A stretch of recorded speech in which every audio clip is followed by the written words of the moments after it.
Katie, let's talk about emerging markets, and I particularly am eager to talk with you about India because it's something you know a lot about. You just got back? We did. We just took a group of clients there and met with leading CEOs and policymakers a couple weeks ago. And what did you find?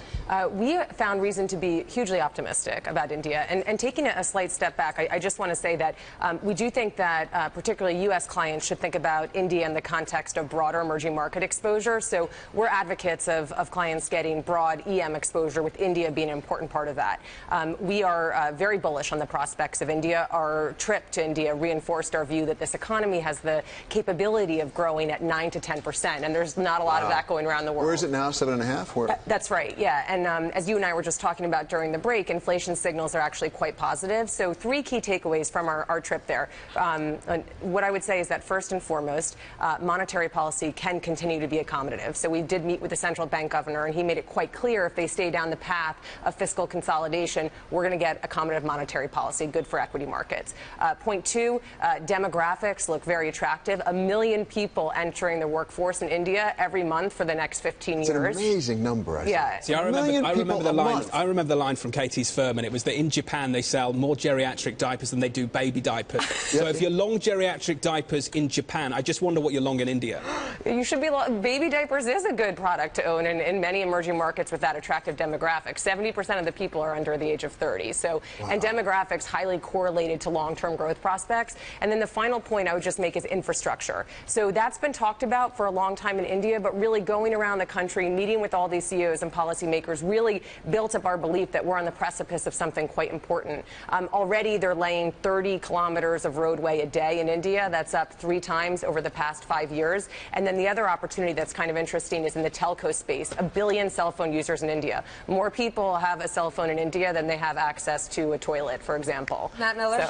Yeah, well, I just have a chart here that shows flows are coming drastically out of India over the past half year, and I wonder why. Like, what are we missing here?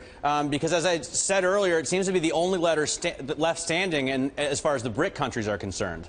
Yeah, I mean, therein lies the opportunity, right? So we've had a lot of investors voting with their feet against emerging markets, record outflows in India in particular. And really, this is just a reflection of people being scared and the risk-off environment. So this is the moment we would encourage people to be bold, to stick with positioning, and to add to it. Because most U.S. So it's merely risk-off? So, Can I just tell Katie, what's the rationale? If you want to access this chart on your Bloomberg, you can. G hashtag BTV space 318. I would actually like you to make the chart look differently with the flows coming in. Well, maybe you can. Maybe you're doing that on Go right now. So what is the rationale, all those people? Is it simply just it's risk off? Yeah, I really do think it is risk off. I mean, emerging markets do more poorly in an environment where there's less risk appetite, and people are reacting to that. And when they're scared, they're buying gold and they're selling emerging markets, and you're seeing that in the outflows. How much of it is disappointment about Modi and the reform process and how slow it's been compared to what people wanted to see? Yeah, I mean, clearly there was a lot of optimism based into this government. I mean, if you actually look at India equity market performance, to be fair,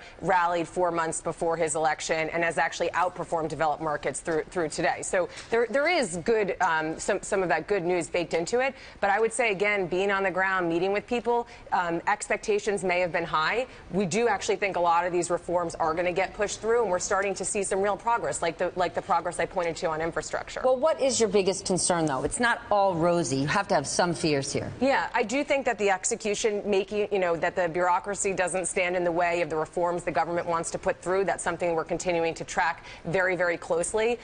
If you saw a big reversal in commodity and that started to put pressure on the fiscal situation, that would clearly be a negative if monetary policy couldn't be accommodative. And then, just making sure that all these people entering the workforce from a demographic perspective can be put to work productively. But again, I come back to the fact that if you're willing to take a long-term perspective, the investment implications here at the overall equity market level positive, particularly Katie Koch.